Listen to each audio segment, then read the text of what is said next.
Nous allons prier un instant. Seigneur, merci. Merci pour ces moments que nous avons déjà passés dans ta présence. Seigneur, merci parce que nous sommes une seule Église. Nous n'avons qu'un seul Père, une seule foi. Seigneur, que tu puisses encore nous ouvrir les yeux comme nous voulons chanter. Nous qui sommes réunis ensemble en une seule Église. Seigneur, dirige ces paroles. Dirige ta parole, Seigneur, qui ne revient jamais à toi sans avoir accompli ton œuvre, sans avoir fait germer les plantes sur la terre. Seigneur, tu es le Dieu vivant, tu es le Dieu de la vie. Seigneur, et manifeste ta vie. Seigneur, en gravant ta parole dans nos cœurs, afin qu'elle puisse porter le bon fruit de ton esprit. Amen. Alors je vous rappelle que nous sommes toujours sur cette épître aux Éphésiens, et nous voici arrivés déjà au chapitre 4. Et nous allons faire la lecture. Donc ce chapitre 4, avec ces 6 premiers versets, marque un tournant dans cette épître. Voici ce que dit Paul, Éphésiens chapitre 4, versets 1 à 6. Je vous encourage donc, moi, le prisonnier dans le Seigneur, à vous conduire d'une manière digne de l'appel que vous avez reçu, en toute humilité et douceur, avec patience, supportez-vous les uns les autres dans l'amour. Efforcez-vous de conserver l'unité de l'esprit par le lien de la paix. Il y a un seul corps et un seul esprit. De même que vous avez été appelés à une seule espérance par votre vocation. Il y a un seul Seigneur, une seule foi, un seul baptême, un seul Dieu et Père de tous. Il est au-dessus de tous, agit à travers tous et habite en nous tous. Jusqu'à présent, dans ces 3 premiers chapitres de cette lettre aux Éphésiens, Paul a exposé la façon dont le dessein de Dieu a été conçu et exécuté. Ce verset 1 du 4e chapitre est comme une charnière entre cette description magistrale du plan de Dieu. Cette description magistrale du plan de Dieu s'est terminée avec cette magnifique prière de Paul à la fin du chapitre 3 que Jamel nous a exposé dimanche dernier. Connaître, vous vous souvenez du thème du message de dimanche dernier. Jamel nous a entretenu sur connaître l'amour de Dieu qui surpasse tout ce qu'on peut en connaître. Comment peut-on connaître l'amour de Dieu qui surpasse tout ce qu'on peut en connaître? Ce verset 1 du chapitre 4 est donc comme une charnière entre cette description magistrale du plan de Dieu, les chapitres 1 à 3, et la conduite du chrétien qui doit en découler dans l'Église, dans la famille et dans la société. Sa lettre, la lettre de Paul, devient d'un seul coup très pratique. Le ton change. On retourne d'un seul coup sur Terre aux 6 avenues de la division Leclerc à Arpajon. Oh non, c'est encore lui qui prêche. On n'est pas rentré avant 14 heures. Heureusement que le McDo, il est ouvert jusqu'à 4 heures du matin. Paul, dans cette première exhortation, va nous parler de la façon de nous comporter dans l'Église pour en conserver l'unité. Nous lisons bien au verset 1. Je vous encourage, moi, le prisonnier dans le Seigneur, à vous conduire d'une manière digne de l'appel ou de la vocation que vous avez reçue. En toute humilité et douceur, avec patience, supportez-vous les uns les autres dans l'amour. Efforcez-vous de conserver l'unité de l'esprit par le lien de la paix. Je vous encourage, moi, le prisonnier dans le Seigneur, à vous conduire d'une manière digne de l'appel. Alors voilà, ce matin, je vous propose qu'on change un peu notre culte. Je vous propose qu'on fasse des petits groupes de 5, et on va discuter au sein de ces petits groupes. Vous allez faire des propositions concrètes sur comment on peut faire pour nous comporter mieux dans l'Église, avoir plus d'humilité, plus de douceur, plus de patience entre nous. Peut-être alors qu'une vocation va naître de ces petits débats.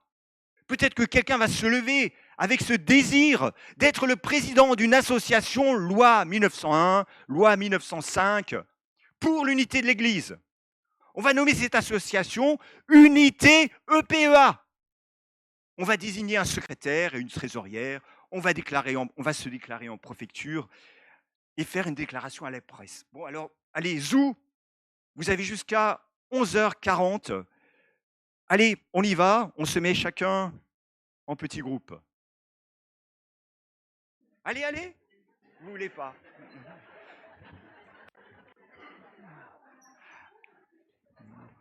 Et c'est ainsi, excusez-moi, je plaisantais.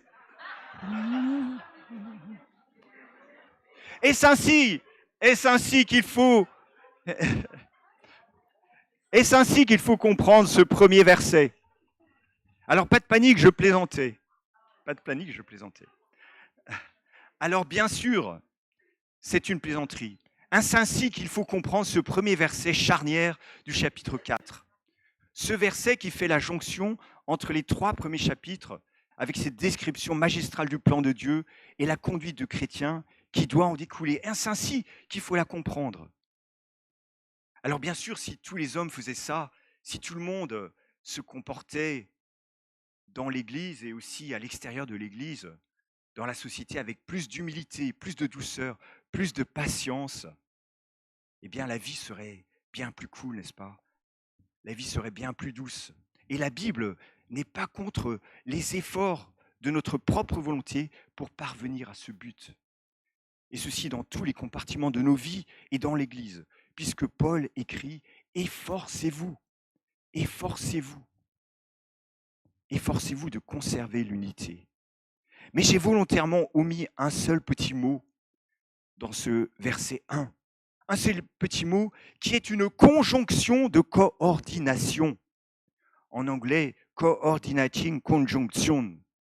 Les conjonctions de coordination, dites aussi copulatives, servent à exprimer un lien logique entre les mots, groupes de mots ou 2 propositions qu'elles relient. Vous voyez, votre patience, elle est mise à rude épreuve ce matin, n'est-ce pas? Les conjonctions de coordination sont au nombre de 7. Mais, ou, est. Ah, mais vous les connaissez. Et l'une d'elles, je l'ai omise dans ce verset 1. Paul dit, je vous encourage donc, moi, le prisonnier dans le Seigneur, à vous conduire d'une manière digne de l'appel ou de la vocation que vous avez reçue. Est-ce qu'on peut mettre la première diapositive? Donc, je vous encourage donc. Donc, en anglais, so, en allemand, also, en arabe, lida, en hébreu, kesh. Je vous encourage donc, moi le prisonnier dans le Seigneur, à vous conduire d'une manière digne de l'appel que vous avez reçu. Je vous encourage donc, en considération de tout ce que Dieu a fait pour nous, moi le prisonnier dans le Seigneur, à vous conduire d'une manière digne de l'appel que vous avez reçu. Ce donc, il est absolument fondamental. Dans ce verset, il nous encourage à faire découler toute notre conduite de tout ce que Dieu a fait pour nous. Et qu'a-t-il fait pour nous? Qu'a-t-il fait pour toi? Eh bien, tout ce qui est écrit dans les chapitres précédents. Il t'a adressé un appel et il t'a donné une vocation. Qui ça, il? Qui? Une organisation? Un homme? Non, Dieu lui-même. Qu'a-t-il fait pour toi? Pour nous? Qu'est-il écrit dans les chapitres précédents? Il a écrit « J'ai été »,« Tu as été »,« Nous avons été »,« Vous avez été ». C'est de la conjugaison. La parole de Dieu s'adresse à nous. Le jeu est important, mais l'épître aux Éphésiens s'adresse à nous en tant qu'Église, en tant que communauté. Il y a souvent, on a parlé aussi du nombril les derniers temps. Il n'y a pas que le jeu, il y a le nous. Nous avons été, dit Paul au chapitre 1, verset 3, comblés par l'Esprit de toute la plénitude des dons célestes. Nous avons été élus avant la fondation du monde. Nous avons été prédestinés à être ses enfants. Nous avons la rédemption et la rémission des péchés. Nous avons la connaissance de sa volonté. Chapitre 1, verset 9. Nous sommes héritiers. Chapitre 1, verset 11. Nous sommes scellés du Saint-Esprit. Chapitre 1, verset 13. Nous sommes sauvés par grâce. Chapitre 2, verset 8. Créés pour de bonnes œuvres préparées d'avance. 2, verset 9. Rapprochez les uns les autres. Les murs sont cassés. Concitoyens des saints, nous sommes le temple de Dieu, nous sommes une famille. Avons-nous donc bien saisi ce donc? Paul nous a exhortés la semaine dernière par la bouche de Jamel à être puissamment fortifiés par l'Esprit de Dieu pour que nous puissions comprendre et connaître l'amour de Dieu qui surpasse toute connaissance. Ce donc-là, nous le trouvons aussi dans d'autres textes, dans d'autres épîtres. Par exemple, en Romains 12, vous savez, l'épître aux Romains, c'est comme un petit manuel sur le salut. Si vous ne savez pas comment vous pouvez être sauvé, eh bien relisez Romains 8, Romains 1, les 8 premiers chapitres de Romains, pardon. C'est un petit exposé du salut. Si vous ne comprenez pas comment vous pouvez être sauvé, relisez ces 8 premiers chapitres où Paul explique de façon magistrale le plan du salut, le salut par grâce. Et c'est seulement après ces 8 premiers chapitres que Paul exhorte les Romains au chapitre 12, où il dit la même chose. Je vous invite donc, frères, à cause de cette immense bonté de Dieu, à lui offrir votre corps comme un sacrifice vivant, saint et qui plaise à Dieu. Ce sera là, de votre part, un culte spirituel. Donc, très important. On retrouve ce donc dans d'autres épîtres de façon plus condensée. Les exhortations musclées qui sont dans la parole de Dieu sont à la hauteur des bénédictions reçues. Les exhortations musclées que nous recevons sont à la hauteur des bénédictions que nous avons reçues. C'est parce que Dieu t'a tant béni que tu te dois de te maintenir dans ces bénédictions, à l'aide des ressources à ta disposition, car désormais, tu vis à contre-courant. Tu vis dans un monde hostile, et un monde hostile même dans tes propres pensées, dans tes penchants naturels et dans ton cœur. Ce donc, on le trouve sous-entendu de façon très condensée aussi au début de l'épître de Pierre. Pierre dit, Dieu le Père vous a choisi parce qu'il vous connaissait déjà d'avance. Il a pris garde à vous et vous a destiné conformément à son plan à être transformé par l'Esprit Saint afin d'être capable d'obéir à Jésus-Christ et d'être purifié par l'aspersion de son sang. Et après seulement viennent toutes ces exhortations. Jude, avant ses mises en garde sévères, introduit ses propos par ce condensé qu'on retrouve dans les 3 premiers chapitres de l'Épître aux Éphésiens. La grâce de Dieu, Jude salue ceux que Dieu a appelés, qui sont aimés de Dieu et gardés pour Jésus-Christ. Waouh, c'est parce que Dieu t'a appelé, c'est parce que tu es aimé de Dieu, c'est parce que tu es gardé pour Jésus-Christ. C'est de là que doit découler ta conduite. C'est de là que doit découler ce que Paul demande ici en Éphésiens 4. Et la grâce de Dieu nous pousse tout naturellement à l'humilité, à la douceur, à la patience les uns envers les autres. Qu'as-tu que tu n'aies reçu? Qu'as-tu que je n'ai reçu? Je ne suis pas meilleur que les autres.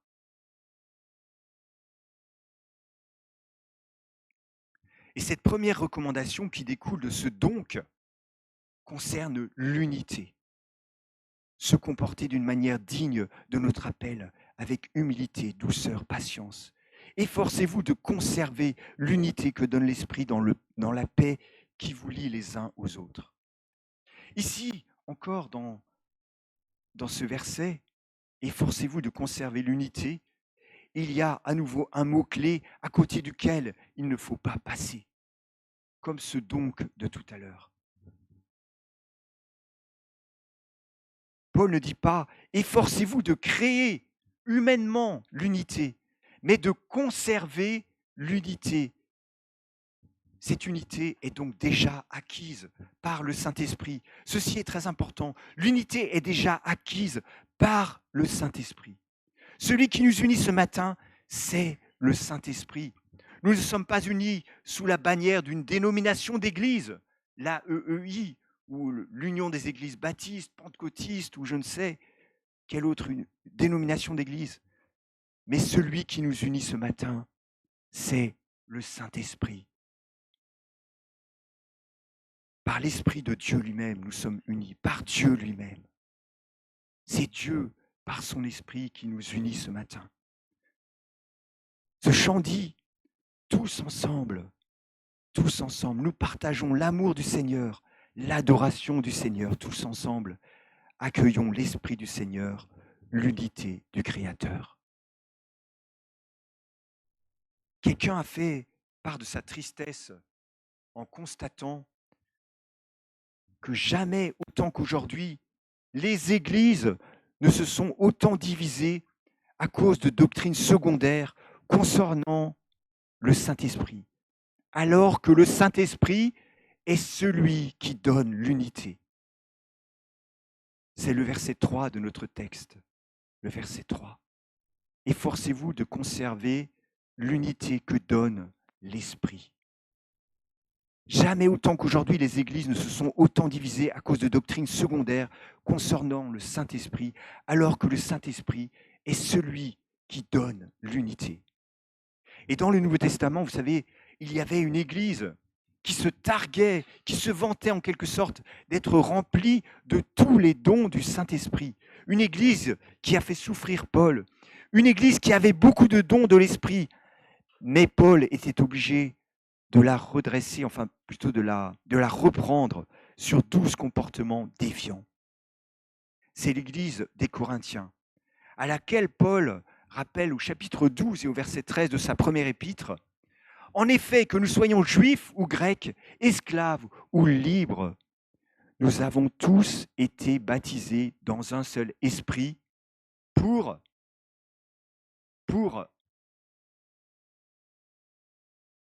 former un même corps. » Nous avons tous été baptisés dans un seul esprit pour former un seul corps.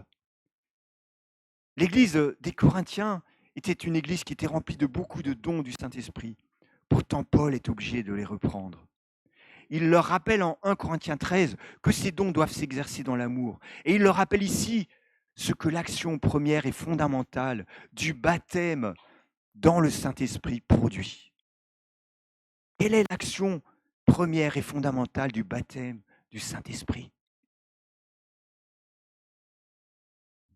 Le baptême de l'Esprit, une doctrine de notre foi qui fait couler beaucoup d'encre et qui a engendré bien des divisions au sein des chrétiens. Quel paradoxe, n'est-ce pas? Car le baptême de l'Esprit consiste à rassembler, à unifier ceux qui sont baptisés dans le Saint-Esprit dans un seul corps. Et par conséquent, cette unité se fait par le fruit de l'Esprit, en toute humilité et douceur, avec patience, en se supportant les uns les autres dans l'amour. C'est le verset 2 de notre texte. Et la parole, vous serez d'accord avec moi, insiste plus sur le fruit de l'Esprit que sur les dons de l'Esprit. Moi, quand j'étais jeune chrétien, j'étais friand des dons. Mais maintenant, si j'avais à choisir entre avoir beaucoup de dons et avoir le fruit de l'Esprit, eh bien, c'est le fruit de l'Esprit que je choisirais. Les Corinthiens avaient tous été baptisés dans un seul esprit pour former un seul corps. Mais quel reproche Paul leur adresse-t-il en premier, au chapitre 1 de sa première lettre? « J'ai appris qu'il y a des disputes au milieu de vous. Chacun parle ainsi. Moi, je suis de Paul. Moi, je suis d'Apollos. Et moi, je suis de Jamel. Et moi, je suis de Huile. Et moi, de Christ. » Paul essaie de les faire réagir ensuite par cette question. Christ est-il divisé? La Trinité est-elle divisée? Dans sa prière sacerdotale, Christ demande pour nous, qu'est-ce qu'il demande? Qu'est-ce qu'il demande? Qu'il soit un, comme nous sommes un. Christ est-il divisé? La Trinité est-il divisée? Qu'il soit un, comme nous sommes un. Et Éphésiens 4 définit ce don d'unité donné à l'Église par l'Esprit Saint dans une suite d'articles de foi soulignés par la septuple répétition de l'expression « un seul ». Oui, c'est une phrase compliquée. Éphésiens 4 définit ce don d'unité donné à l'Église par l'Esprit Saint dans une suite d'articles de foi soulignés par la septuple répétition de l'expression « un seul ». C'est la deuxième diapositive. Il y a un seul corps et un seul esprit. Un seul corps. Il y a un seul corps, un seul esprit, une seule espérance. Il y a un seul Seigneur, une seule foi, un seul baptême, un seul Dieu. Sept, un seul. 7, c'est le chiffre de la perfection. 7 est le chiffre de la perfection, rappelant aussi la prière sacerdotale de Jésus, qu'il soit parfaitement un, et qu'ainsi le monde reconnaisse que tu m'as envoyé et que tu les as aimés comme tu m'as aimé.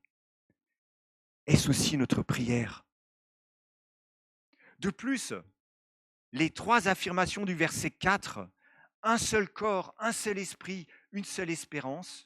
On peut mettre la diapositive suivante.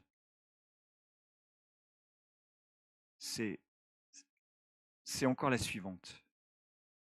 Non, pardon, en arrière. Celle qui est bleue.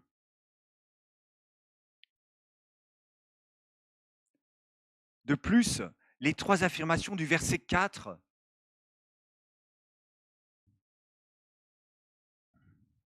un seul corps, un seul esprit, une seule espérance, sont parallèles à celles du verset suivant, le verset 5, formant ainsi 3 paires. On peut mettre la diapositive suivante. Un seul corps répond à un seul Seigneur. La diapositive suivante.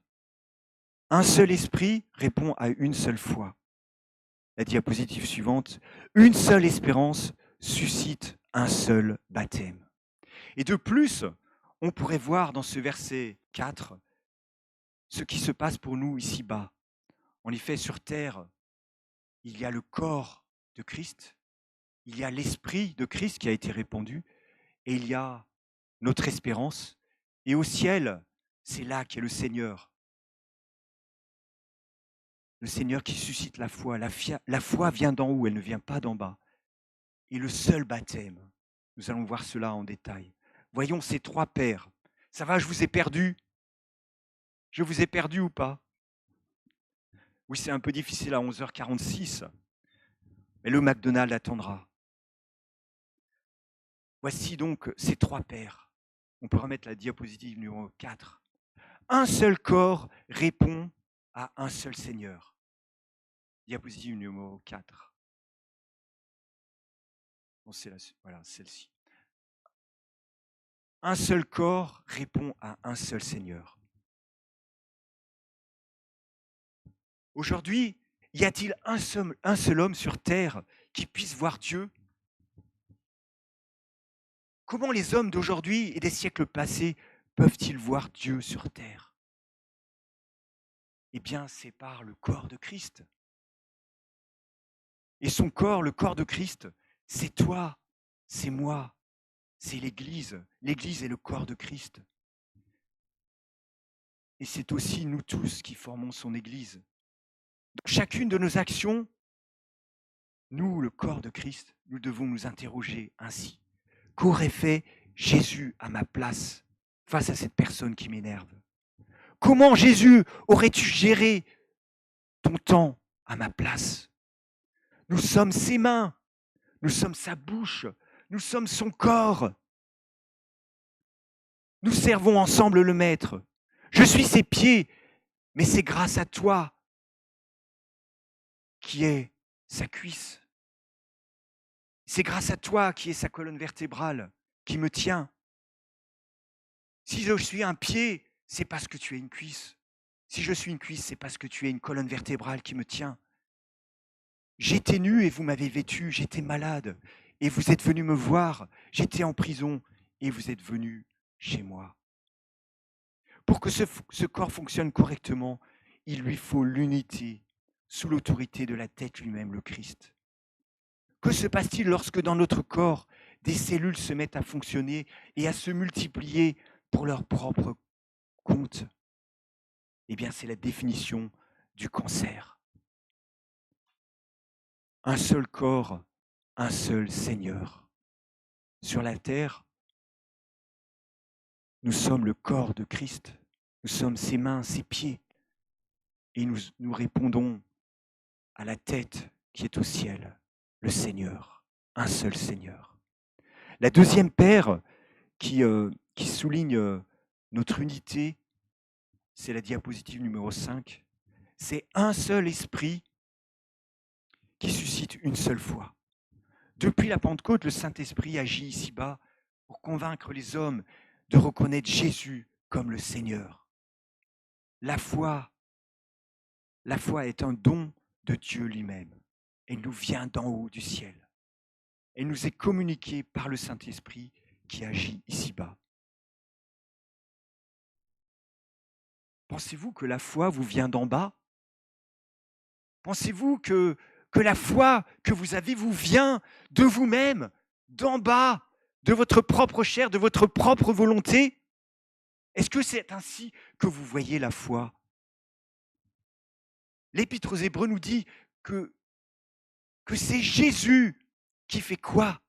Qui suscite la foi et qui la mène à la perfection. Elle nous vient d'en haut. Elle nous vient d'en haut.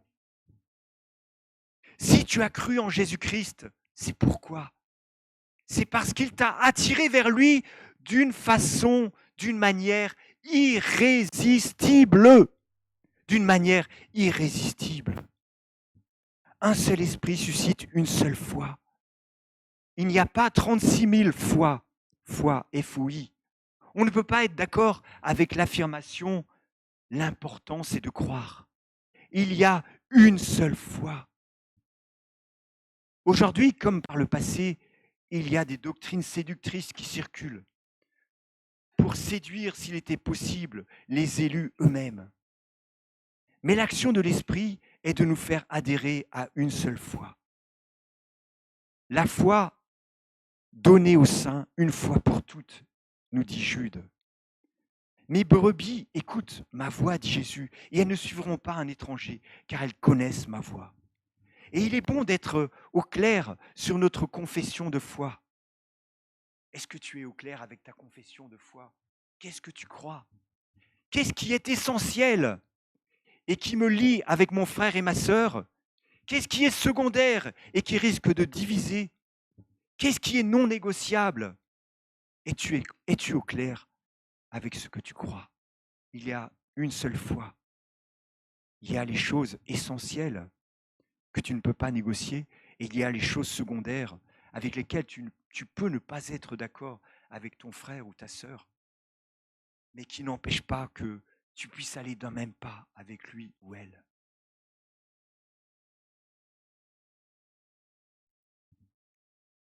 Voyons maintenant la dernière paire. C'est la diapositive numéro 6. Vous êtes toujours là? Non, non, pas celle-là. Il y a une seule espérance à laquelle le croyant répond en participant au seul baptême. Ici-bas, nous marchons non par la vue, mais par la foi. Nous vivons des moments de joie, mais nous avons aussi des tribulations dans le monde. Nous devons prendre courage. Pourquoi? Parce que Jésus a vaincu le monde. Nous vivons ici-bas dans ce paradoxe entre le déjà là et le pas encore. Paul dit que c'est en espérance que nous sommes sauvés. Pour vous, que représente cette seule espérance dont il est question dans ce verset 4? Quelle est cette seule espérance pour vous? on peut faire juste une petite phrase. Que diriez-vous? Il y a une seule espérance. Quelle est cette espérance? La vie éternelle, son retour. Pardon? J'ai pas entendu. La vie éternelle. Oui, c'est ça.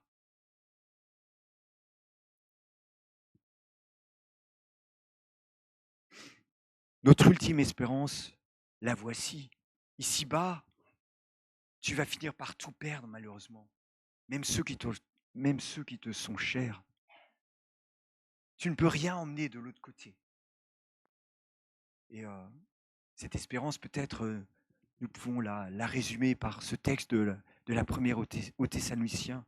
Nous ne voulons pas, frères, que vous soyez dans l'ignorance au sujet de ceux qui dorment, de ceux qui sont morts, afin que vous ne vous affligiez pas comme les autres qui n'ont point d'espérance.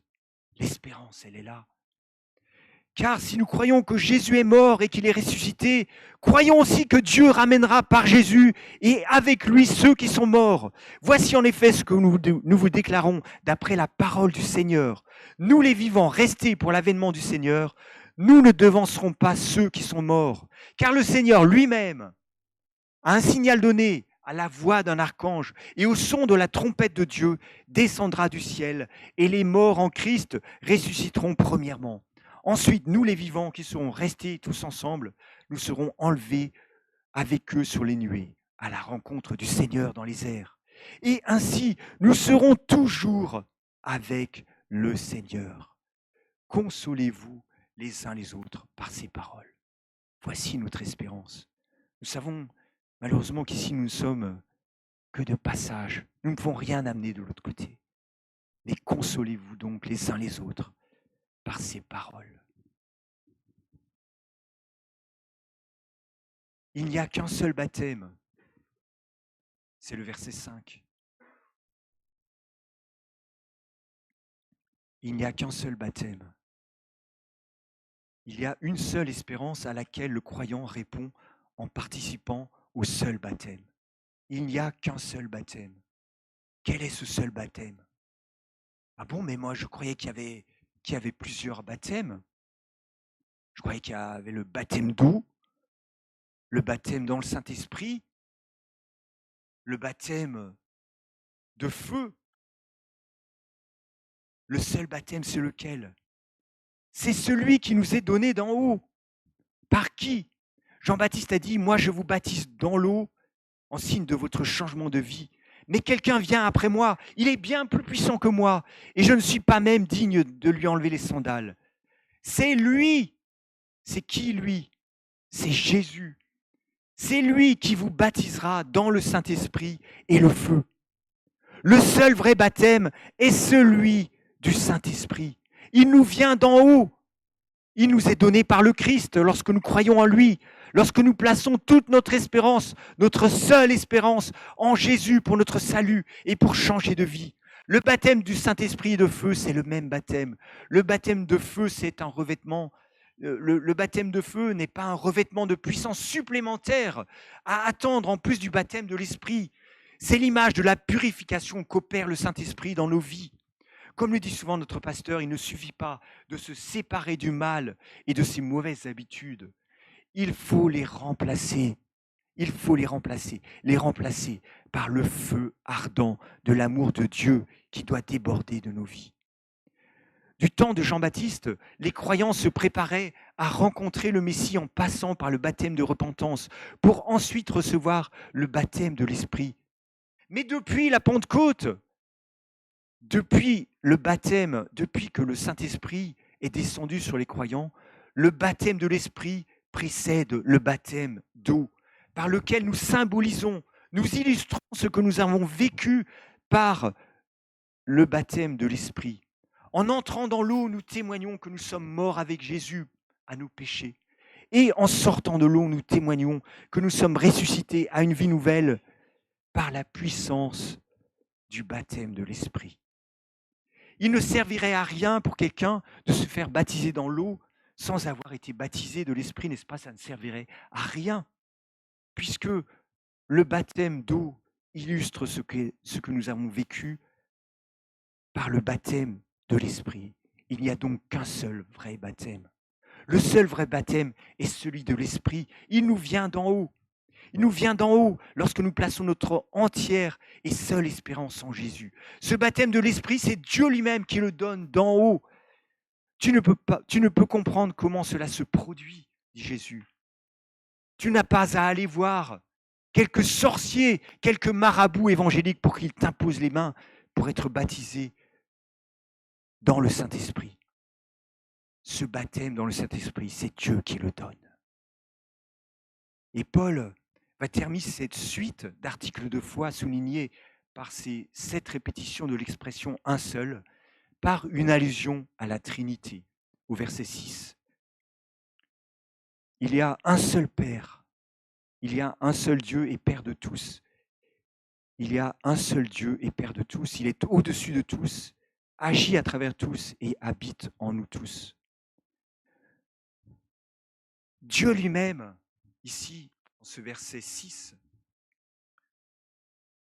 se définit lui-même comme étant présent, non seulement en moi, mais en tous. L'essence même de Dieu, c'est d'être communautaire. Il n'est pas seul. Il est Père, Fils et Saint-Esprit. Il y a une communion entre le Père, le Fils et le Saint-Esprit. Mais il partage son intimité, cette communion avec nous. Il est le Père de tous. Il est au-dessus de tous. On ne peut s'appeler Père, n'est-ce pas, si on n'a pas d'enfants. Et qui sont ces enfants? Qui sont les enfants du Père? Sinon nous. Nous sommes ses enfants. Il agit à travers tous par le Fils. Nous avons vu que l'Église est son corps qui agit dans ce monde. Il habite en tous par son esprit. L'Église est son temple. Si tu es né de nouveau, sans être rattaché au corps, au temple et à la famille dont Dieu est le temple, tu ne connaîtras jamais la plénitude. Si tu es détaché du corps, tu ressembles à ceci. Ça ne ressemble à rien, n'est-ce pas? Ça ressemble à quoi? Ça ressemble à quoi? Nous avions vu en Éphésiens 1, versets 22 et 23, que Christ est le chef suprême de l'Église qui est son corps. Et qu'est-il ajouté après? La plénitude de celui qui remplit tout en tous. Si tu es séparé de son corps, tu es comme ceci, tu ne ressembles à rien. Mais pour vivre la plénitude de celui qui remplit tout en tous, tu dois prendre ta place dans le corps. C'est la diapositive suivante. Tu dois prendre ta place dans le corps. Tu fais partie du corps même si tu ne le veux pas. Si tu veux vivre cette plénitude, tu dois prendre ta place dans le corps. Alors relisons ensemble ces 6 versets comme conclusion. Je vous encourage donc, moi, le prisonnier dans le Seigneur, à vous conduire d'une manière digne de l'appel que vous avez reçu, en toute humilité et douceur, avec patience. Supportez-vous les uns les autres dans l'amour. Efforcez-vous de conserver l'unité de l'esprit par le lien de la paix. Il y a un seul corps et un seul esprit, de même que vous avez été appelés à une seule espérance par votre vocation. Il y a un seul Seigneur, une seule foi, un seul baptême, un seul Dieu et Père de tous. Il est au-dessus de tous, agit à travers tous et agit en nous tous. Amen.